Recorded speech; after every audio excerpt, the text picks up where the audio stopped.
Est-ce que votre appartement est climatisé? Absolument pas. Ah Il oui, fait donc 35 degrés chez moi. C'est Oui, une il fait catastrophe. donc la nuit a été difficile peut-être, oui. parce qu'il est exposé plein sud. Mais il est traversant, donc j'ai du soleil partout. Je suis sous les toits, je suis classée G, je combine tout pour Ah oui, avoir donc chaud. là, oui. Et oui, c'est vrai qu'à Paris, dans les appartements, avoir un appartement plein nord est plus agréable, surtout si on est en étage élevé, ce qui fait qu'on est quand même un peu de clarté. Alors en maison, on aime bien avoir une maison plein sud, mais à Paris, les appartements plein sud, c'est brûlant. Je Voilà confirme. des considérations d'agents immobiliers que je vous donne et qui pourront permettre peut-être de bien choisir. Je m'en votre- servirai pour le prochain. Exactement, pour le prochain. Merci, vous reviendrez à... vous êtes bien ici, vous pouvez dormir ici. Ben, j'y pense. Hein, il y a une salle de repos. Non, mais il y a une salle de repos qui est climatisée, dans laquelle je suis allé. Chez elle. Avec Fabrice Lafitte, qui ça fait 3 ans qu'il est sur le dossier de la salle de repos. J'ai cru que vous alliez dire que ça fait 3 ans qu'il y dort. Non, non, moi j'ai un joli bureau à cet étage-là. Un grand bureau. Bonjour monsieur. Bonjour Fabrice à tous. Lafitte. Mais c'est vrai que 35, parce que la nuit, ça a dû être rude, effectivement. J'ai eu de la chance, c'est descendu à 26. Ouais, non. 16h06, rendez-vous 16h30. Europe 1. 16h, 18h, Pascal Pro et vous. Elisabeth Vassaillac est Bonjour, là Pascal. et je la remercie. Georges Fenech, vous avez pris de l'eau? Oui, regardez. C'est important. Mais, Georges, hydratez-vous bien. Mais je bois 3-4 litres par jour, moi. Oui, D'eau oui, bien sûr. D'eau. Bon. Ah oui, entre deux whisky quand même, des fois. Bon, Gauthier Lebray est là. Bonjour à tous. Vous avez récupéré? Vous étiez un peu éteint hier, j'ai trouvé. Ah, vous avez trouvé, oui. Ah ouais, vous étiez revenu de votre feria, vous n'avez plus l'âge de vous coucher tard comme ça. Mais vous allez voir, on va pas vers le meilleur. Oui, Croyez-moi. je le vois tous les jours. Bien sûr, Olivier Guénec est là. Bonjour à tous. Et puis est avec nous un médecin, Jean-Jacques Zambrowski, que vous connaissez, professeur de médecine, qui vient régulièrement nous voir parce que nous allons parler des fortes chaleurs. 16h, 18h, Pascal Pro sur Europe 1.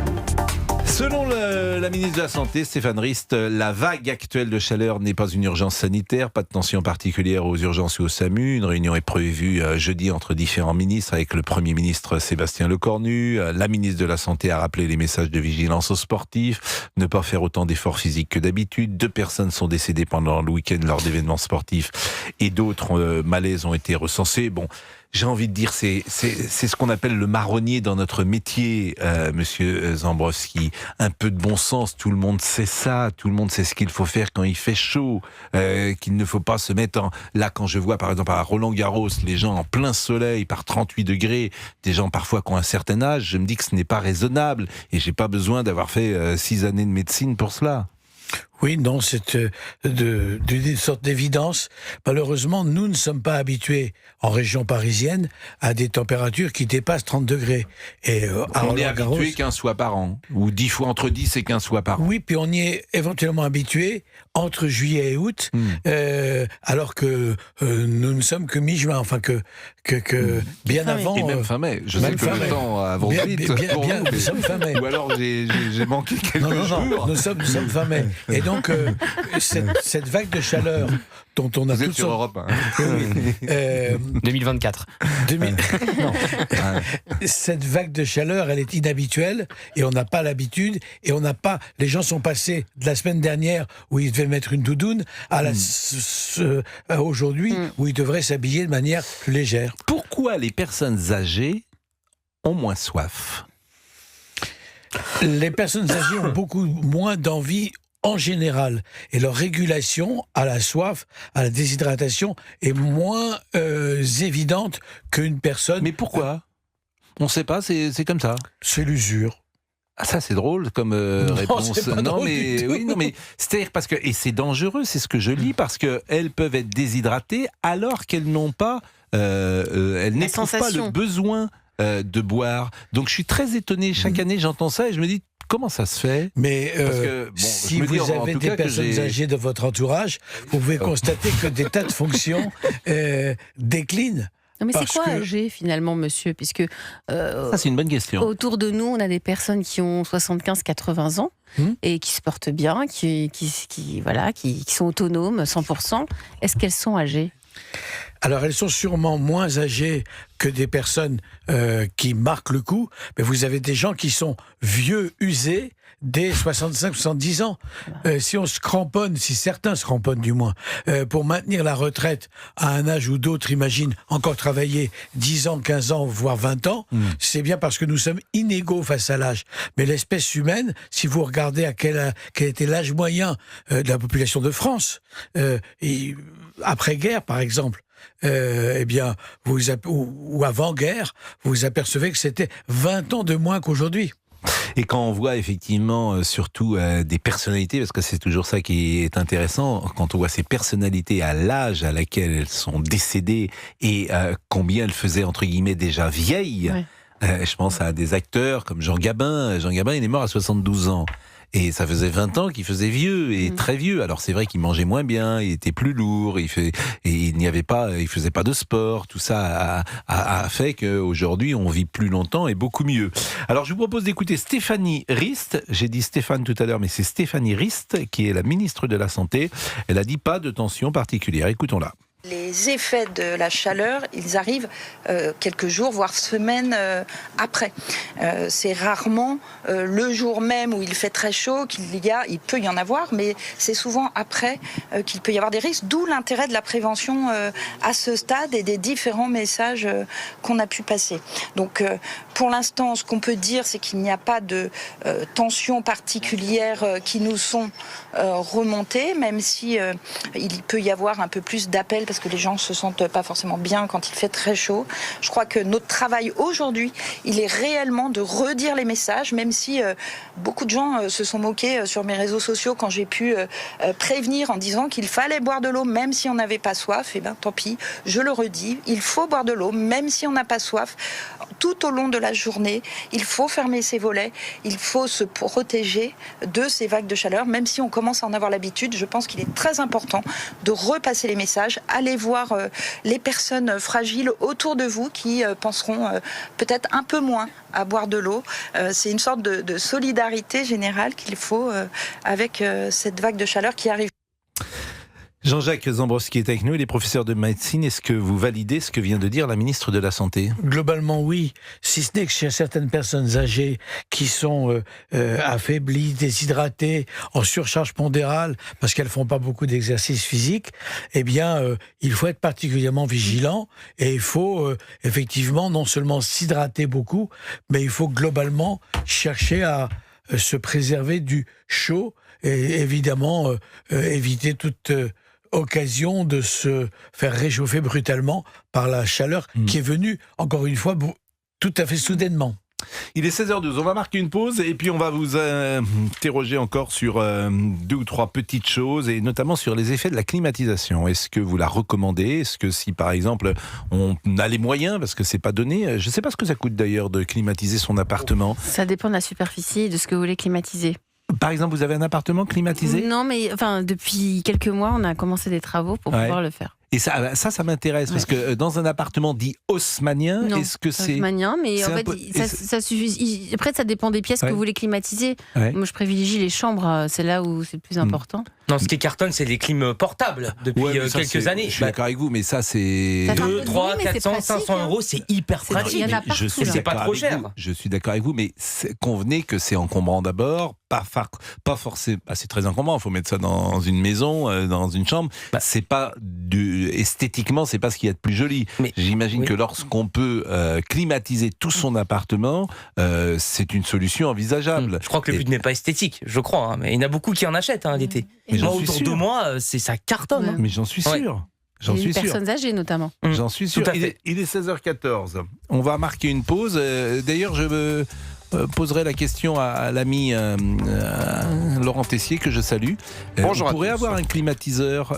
Combien ça coûte de climatiser un appartement ? Je pense que ça coûte très cher. Un appartement, en plus, dans haussmannien, comme on dit, un appartement parisien, faut tout Parfois, c'est démonter. même pas possible pour les Peut-être fenêtres. que c'est pas possible. Voilà une bonne question. Voilà, appelons un climatiseur. Je parle pas du climatiseur à 500 € qu'on achète chez Darty ou chez Le Bourget ou pas Le Bourget d'ailleurs, comment ça s'appelle? Le boulanger. Le boulanger. Le bourget, c'est là où on met des jets. C'est autre chose. Chez le boulanger où il est 16h04. Chez le bourget. Écoutez, je connais pas. Excusez-moi, je ne connais pas. Non mais toutes les... c'est quand vous allez dans votre week-end, ça c'est. Non, mais Vous faites des allers-retours. Depuis le Bourget. Toutes les Il est garé là-bas, il est garé là-bas. Mais qu'est-ce que vous êtes désagréable. C'est tellement drôle. Il est 16h15. Et le jet est climatisé. Faut mieux que le jet soit climatisé. Il est 16h15, à tout de suite. Avec Jean-Jacques Zambrowski, professeur de médecine, et nous parlons évidemment de la chaleur et de ce qu'il faut faire ou ne pas faire. Est-ce que vous recommandez, alors j'ai disais un appartement tout à l'heure, je disais osmanien, mais un appartement tout court, il y a plein de gens qui nous écoutent, est-ce que vous recommandez la climatisation ou est-ce que vous y voyez des effets? C'est vrai aussi en voiture, hein. Moi je trouve qu'une clim en voiture, c'est un danger mortel. Parce que, parce que ça arrive directement sur toi. Et je me souviens, ça te coupe exactement. Vous faites Olivier, il fait un signe avec la gorge. Alors il y a des gens plus ou moins sensibles. Moi, je me souviens avoir fait effectivement un trajet assez long en voiture avec de la clim. Et depuis, je prends toujours une écharpe pour tout vous dire quand il y a de la clim dans une voiture. Toujours une Moi écharpe. aussi, dans l'avion, je me toujours une Sous écharpe. canicule, vous êtes en écharpe. Quand il y a de la clim dans l'avion, mais voilà, Elisabeth, voilà. Dans Mais moi, l'avion, j'avais pas la toujours une Elisabeth écharpe. est prévoyante. Bon, qu'est-ce que vous pensez de la clim?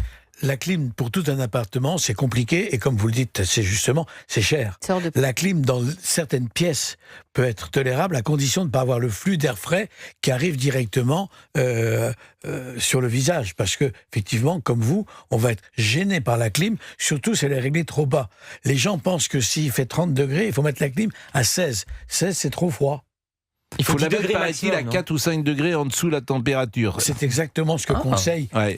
y compris les fabricants honnêtes d'appareils de climatisation. Cela dit, entre un petit climatiseur portable et un petit radiateur d'appoint, c'est le même encombrement. Un bon vieux ventilateur, on peut c'est très bien remplacer. aussi. Hein. Alors un Petit ventilateur ventilateur. brasse l'air chaud.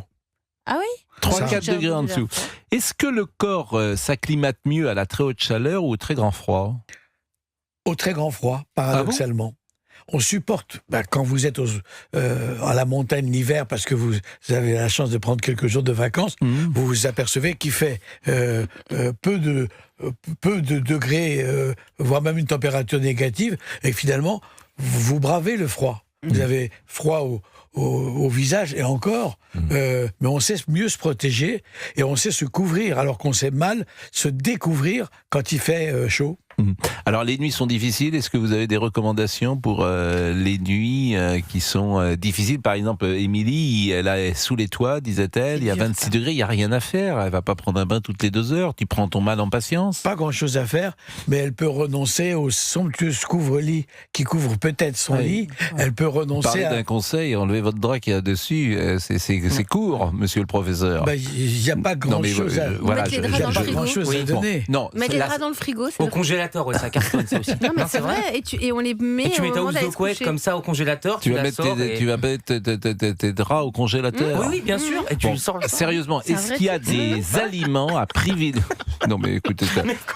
Enfin, Et tu vous fais êtes sérieux? des glaçons dans le caleçon. Mais les sous-vêtements aussi, ça marche. Les Mais sous-vêtements? J'ai déjà fait, bien sûr. Tu mets ton sous-vêtement dans le congélateur. J'ai mis mon caleçon. Monsieur Zambrowski. Il fait ce qu'il veut. Mais il fait ce qu'il veut, mais il fait ce qu'il, si vous me permettez, il fait ce qu'il peut sur 12 euros. Avant usage. Bon, est-ce que vous en termes d'alimentation, par exemple ce soir, il y a des gens qui sont en train de préparer le dîner, peut-être pas à 16h20, mais bon, qui y tôt, pensent en tout cas. Qu'est-ce qu'il faut dîner ce soir pour passer une bonne nuit quand il y a 40 degrés dehors? Il faut manger frais, il faut éviter l'alcool. Malheureusement, c'est pas la meilleure période pour vider ou tester les bons vins qu'on peut avoir éventuellement à disposition. Il faut maintenir une bonne hydratation, c'est-à-dire boire beaucoup d'eau, parce que ce qui se passe, et notamment c'est ce qui arrive chez les personnes âgées, l'eau va de là où elle devrait être et diluer tous les ingrédients qui nous servent à être maintenus en bonne santé vers le secteur extracellulaire. Et le coup de chaleur qui est l'étape ultime, il arrive chez les personnes âgées parce que finalement, l'eau quitte le secteur circulant et va vers du stockage, des œdèmes, etc. Et il y a une concentration anormale. Donc, boire peu d'alcool, manger frais, se découvrir autant que faire se peut, et puis prier que ça ne dure pas trop longtemps, parce qu'on n'est pas adapté et que nos maisons ne sont pas construites pour la forte chaleur. Monaco. 28 degrés à l'ombre. 28 degrés à l'ombre, il fait froid. C'était sympa. Là, il fait froid, 28 degrés. Là, on est à 38. Alors, on a un climatiseur, figurez-vous, parce que Maxence, il est climatiseur à la maison Boré. Installation de climatisation. Bonjour, monsieur Maxence, pardon. Bonjour, monsieur Maxence. Monsieur Maxence, bonjour. Oui, bonjour, vous m'entendez ? Mais je vous entends excellemment, monsieur Maxence. Vous vous climatisez. Ce qui nous intéresse dans notre question, c'est pas tant la petite clim qu'on achète et qu'on fait venir dans l'appartement, c'est pour climatiser l'ensemble d'une maison ou d'un appartement. J'imagine que c'est très cher. Alors, effectivement, c'est un peu plus coûteux qu'une clim mobile qu'on achète n'importe où en grande surface et qui ne nécessite pas de l'intervention d'un technicien pour installer ces clims. Mais effectivement, une clim fixe, ce qu'on appelle dans le jargon une pompe à chaleur, qui est réversible, effectivement, ça coûte un peu plus cher qu'une clim mobile, oui. Oui, mais par exemple, pour un appartement de 100 mètres carrés, on va prendre cet appartement. Quel sera le devis pour un appartement de 100 mètres carrés ? Alors, on ne va pas réfléchir vraiment en mètres carrés, on va réfléchir plutôt, effectivement, en nombre d'appareils qu'on installe dans cet appartement. Puisqu'effectivement, on peut avoir un appartement de 100 mètres carrés où on a un séjour et 4 chambres, par exemple, et on a besoin que de climatiser que 2 chambres ou une seule. C'est des petites chambres. Donc oui, c'est des petites chambres. 100 mètres carrés, 4 chambres et un séjour. En effet, c'est des petites. Mais si vous voulez, on peut vous donner une moyenne. Généralement, on donne des moyennes. Par appareil, on est entre 3 000 et 3 500 euros. Tout je pensais que c'était plus cher que ça. 3 500 euros pour climatiser tout l'appartement. Non, par appareil.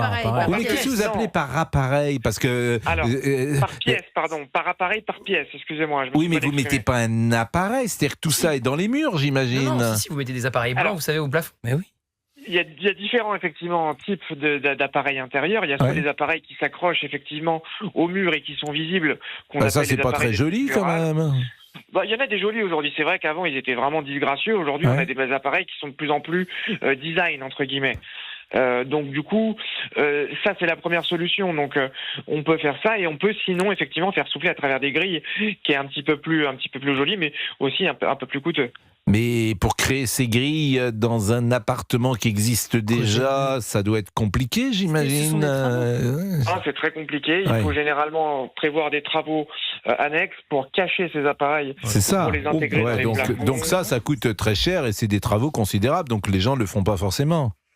Alors, les gens le font quand on est dans une rénovation globale d'appartement. C'est vrai, quand on est dans un appart où il n'y a pas du tout de travaux à faire et tout est déjà fait, on va choisir la solution la plus simple qui est l'appareil mural. Combien de jours au-dessus de 30 degrés dans Paris par an ? Combien il y en a eu par exemple en 2025 ? Est-ce qu'on sait le nombre de jours au-dessus de 30 degrés à Paris en 2025 ?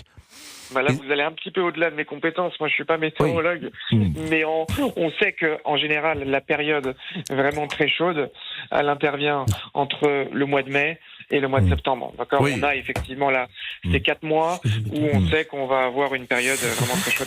Merci beaucoup pour. Et alors le petit, j'imagine aussi vous vendez par exemple le petit climatiseur efficace pour la nuit, celui-là, un prix bon marché, vous le proposez à quel prix, monsieur Maxence ? Alors je le propose pas du tout parce que je vous le dis, ça c'est pas des choses qu'on propose parce que d'une part on n'a pas besoin de nous en tant que professionnels installateurs, on n'a pas besoin d'un frigoriste pour installer effectivement une clim mobile qu'on branche à une prise tout simplement et qu'on met après avec un petit tuyau dehors. Et en plus on ne propose pas parce qu'en termes de performance c'est pas assez efficace pour qu'on puisse garantir à nos clients un résultat quoi. Merci pour ces considérations, ces explications Maxence, et je rappelle que vous êtes climatiseur à la maison Boré, c'est ça, Boré ? À la maison Boré, exactement. À la maison Boré, vous êtes installé où ? Alors à Boulogne-Billancourt et le Valois et la 3e agence de Vincennes. Eh ben écoutez, voilà qui est dit. Je ne sais pas si les uns les autres vous avez des climatisations chez vous. Je trouve Je trouve pas que ce soit très agréable. Dans les hôtels, très souvent, lorsqu'il m'arrive. Parce que ça assèche l'air, c'est pour ça que ça fait mal à la gorge. J'ai vécu pendant 3 ans en permanence avec la climatisation lorsque je vivais en Guadeloupe. Et là, quand vous êtes dans un climat tropical, vous n'avez pas le choix. Bah oui. Coup pas coup, au travail. Quand il y avait des pannes d'électricité, je me souviens, j'étais au palais de justice de Pointe-à-Pitre, on quittait le palais de justice, on n'y restait pas. C'était intenable. Donc là, voilà, dans les climats tropicaux, vous êtes obligés. Combien c'est cet climat, c'est l'humidité qui fait l'hydrométrie qui fait que ça devient insupportable. Mais comment le palais de justice de Pointe-à-Pitre? Il a été construit avec des tortues dans une. Et il a été construit. Ça remonte à l'époque coloniale. Et donc il a encore les stigmates de l'époque coloniale, la construction. Tout ça, oui, c'est très beau d'ailleurs. C'est très beau. C'est dans le style. Celui de Basse-Terre aussi, c'est de l'époque coloniale. Voilà. Alors après, pour l'adapter, on avait des climatiseurs dans chaque bureau. C'était en quelle année? Moi, j'y étais de 82 à 85. Et il y a combien de magistrats à peu près dans... Les tribunaux à 2 chambres, il doit y avoir... En tout, vous avez donc 2 tribunaux judiciaires, Pointe-à-Pitre, Basse-Terre, et une cour d'appel à Basse-Terre, et on couvrait Saint-Martin à l'époque, Saint-Barthélemy, Marie-Galante et tout. On devait être, je sais pas, une 40aine de magistrats. Et c'est vous qui aviez demandé... Oui. J'avais demandé, c'était un rêve de jeunesse, quoi, d'aller aux Antilles. Et on peut rester éternellement, ou vous avez demandé à revenir? Un magistrat est inamovible. Donc si j'en ai connu un qui n'a jamais voulu quitter, qui n'a pas fait carrière, donc il est resté dans son grade, mais qui est resté toute sa vie, qui s'est marié avec une Antillaise, qui a fait sa vie là-bas. Quand vous dites c'est inamovible, c'est-à-dire qu'il veut rester au même... C'est l'indépendance, c'est le corollaire, l'immobilité, c'est le corollaire de l'indépendance des magistrats. Donc s'il veut rester à la même place toujours et tout le temps, alors qu'est-ce qui fait qu'il bouge et qu'il demande? C'est parce que il veut faire carrière, il est obligé à ce moment-là de quitter ses fonctions pour être le meilleur.